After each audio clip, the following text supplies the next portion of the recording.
Right, let's dive into a spot you might not usually think about for online gaming. Trinidad and Tobago. We're going to take a deep look at their potential as an iGaming hotspot. And believe me, there's a lot more to these islands than just, beautiful beaches. It's an interesting mix of stunning scenery, but also some serious economic muscle thanks to their oil and gas wealth. Yeah, it's fascinating. When you look at their GDP per capita, it's around $18,000. That puts them in a whole different league compared to a lot of their Caribbean neighbors in terms of wealth and spending power. So we're talking about a population that's got the means to enjoy entertainment, including online gaming. And get this, over 80% of the population in Trinidad and Tobago is already online. In fact, there are actually more mobile connections than people. Yeah, it's a truly connected society, and they're very active in the digital world. Facebook is still around, of course, but we're seeing Instagram and TikTok just exploding, especially with the younger crowd. You can imagine what that means for targeted marketing campaigns. It's like the perfect mix is brewing.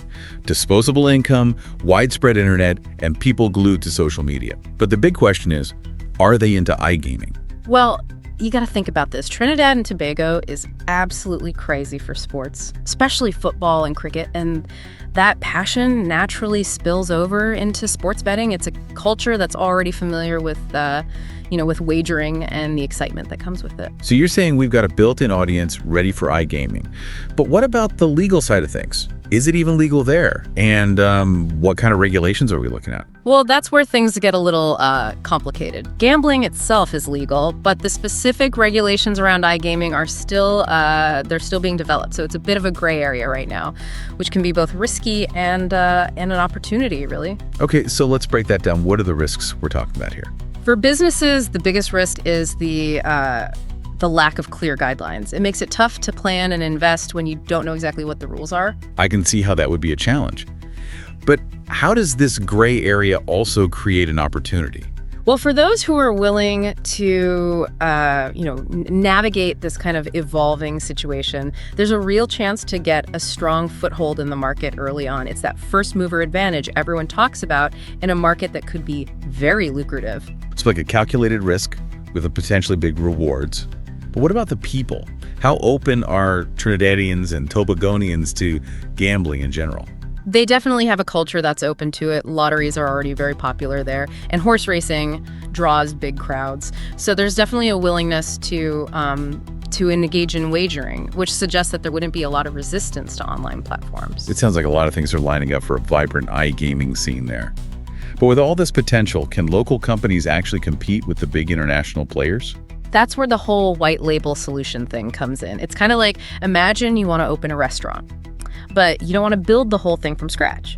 You could use a pre-built kitchen, slab your own branding on it, and focus on the food and service. White label iGaming solutions are similar. They're ready-made platforms that companies can launch really quickly. So international companies can basically set up shop quickly and easily. That definitely heats up the competition. Exactly. The barrier to entry is lower, so we're seeing a lot of international players jumping in. The question is, can local companies step up and meet that challenge?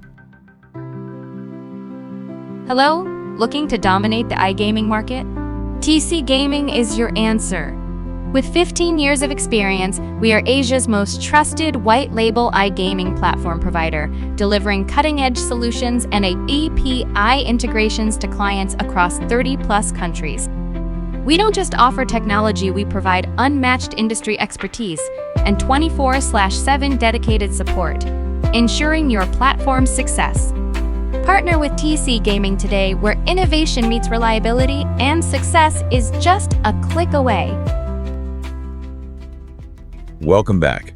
We're digging deeper into Trinidad and Tobago's iGaming scene. Last time, we talked about the potential. We've got a wealthy, tech-savvy population, people who love sports, and they're already comfortable with gambling in general. But let's get into the nitty-gritty here. What's actually happening on the ground? Well, it's interesting. They've got this long history of offline gambling that's kind of setting the stage. Lotteries, for example, are super popular there. They're managed by the National Lottery Commission. Yeah, lotteries seem to be a big deal all over the Caribbean.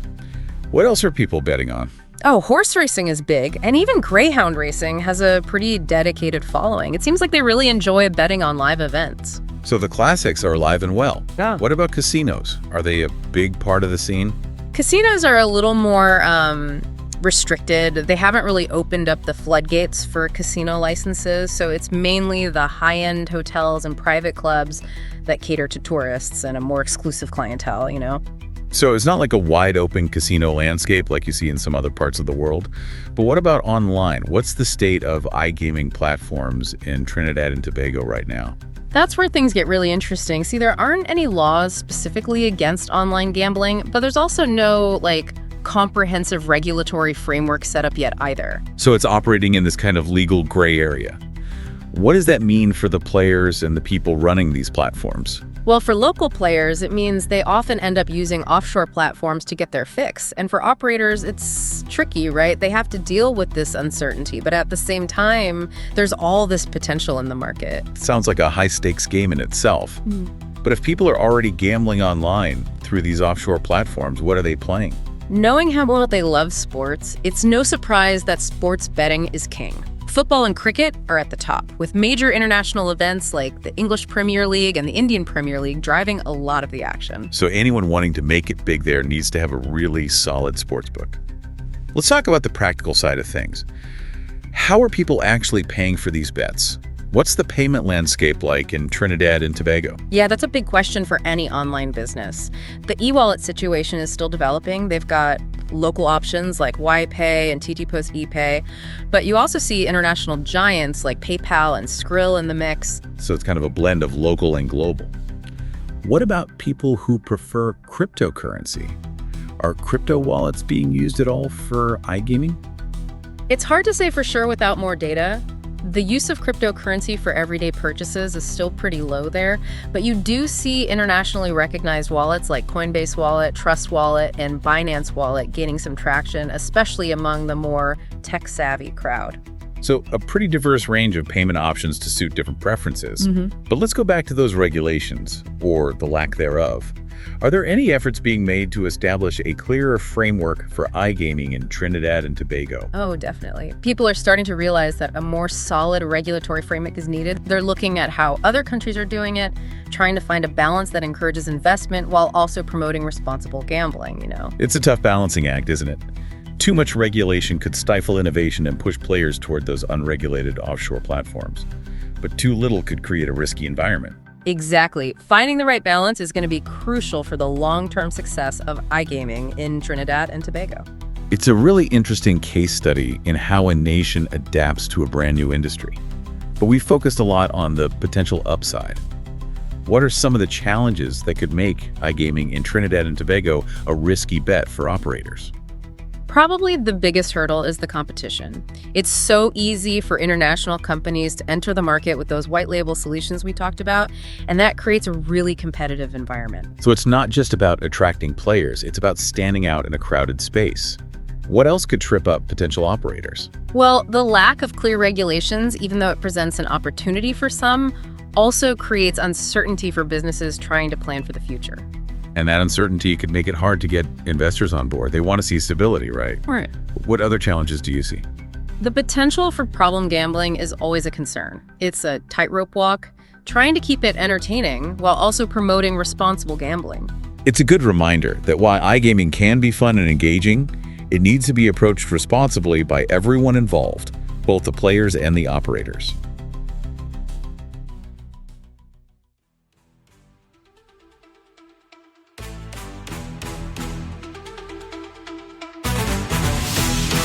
Welcome back for the last part of our deep dive. We've talked about the potential, the challenges, what's happening right now with iGaming in Trinidad and Tobago. So let's try to look ahead now. What does the future hold, do you think? Well, one thing's for sure, iGaming in Trinidad and Tobago is, well, it's definitely not standing still. There's a lot going on, a lot of potential, a lot of things could change. All right, so let's break it down a little. What trends are we seeing that are shaping the future of iGaming in this part of the world? Well, one of the biggest ones is definitely the focus on mobile gaming. Like we talked about before, right? Mobile phone use in Trinidad and Tobago is through the roof. Yeah, it's practically a mobile-first country. So how are iGaming operators, adapting to that? They're putting a lot of resources into making sure their platforms and games are mobile friendly. They're realizing that if you don't have a smooth experience on a small screen, you're going to lose people. It's not just about having a website anymore, you know? A dedicated mobile app, that's essential these days. Makes sense, yeah. Nobody wants to be squinting at tiny letters or fighting with a website that's not designed for their phone. Yeah. So mobile optimization's huge. What other trends are popping up? The rise of esports is another one to keep an eye on. Now, football and cricket are still the big dogs in Trinidad and Tobago, but the younger generation, they're getting into competitive video gaming in a big way. So we're talking like League of Legends, Dota 2, Fortnite, that kind of thing. Exactly. And as esports keep growing worldwide, you know the betting's going to follow. The smart iGaming operators are already adding esports betting to their platforms. It's a way to tap into a whole new group of potential players. So mobile gaming and esports, got it. Anything else brewing on the iGaming tech front? We're starting to see virtual reality and augmented reality make some noise in the iGaming world. Imagine putting on a VR headset and suddenly you're in a casino, right? Yeah. You can walk around, interact with other players, really feel like you're there. That's wild, like something out of a movie. It's crazy how technology is changing everything, even iGaming. But let's think about this from the player's point of view for a second. How are these changes affecting the way people in Trinidad and Tobago experience iGaming? Well, one big impact is that it's making iGaming way more accessible. With mobile apps and everyone being online, you don't have to actually go to a physical casino anymore. You can play from anywhere, anytime. So it's kind of leveling the playing field, letting more people get involved. Exactly. But that also means that operators have to be even more careful about promoting responsible gambling. That's a good point, yeah. The more access people have, the more important it is to be responsible, both for the players and the companies. Yeah. Are there any programs or initiatives to address that? Oh yeah, absolutely. There's a lot more emphasis now on educating people about responsible gambling, you know? Things like self-exclusion programs, tools that let players set limits on how much they spend or how long they play.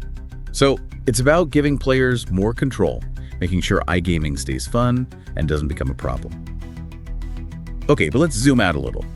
What does all this mean for Trinidad and Tobago as a whole? What's the big picture impact of iGaming? Well, if it's done right, iGaming could be a real boost for the country. It could generate a lot of revenue, create jobs, help diversify the economy. You know, Trinidad and Tobago could even become a major iGaming hub for the whole region, attracting investment from all over. So it's not just about entertainment, it's about economic growth too. But to make that happen, you need smart planning, the right regulations, and everyone needs to be committed to doing things the right way. Exactly. It's about finding that balance where innovation can flourish, players are protected, and iGaming benefits everyone involved. Well, that about wraps up our deep dive into the world of iGaming in Trinidad and Tobago.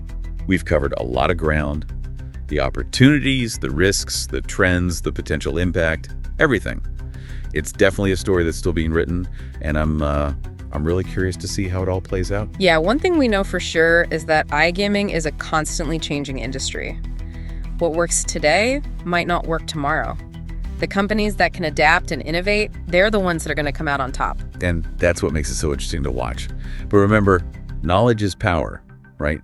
After this deep dive, you've got a much better understanding of how this whole world works. That's valuable, whether you're an entrepreneur, an investor, or just someone who's curious about this stuff. So stay curious, keep learning, keep exploring. There's always something new to discover. Until next time, keep those analytical gears turning.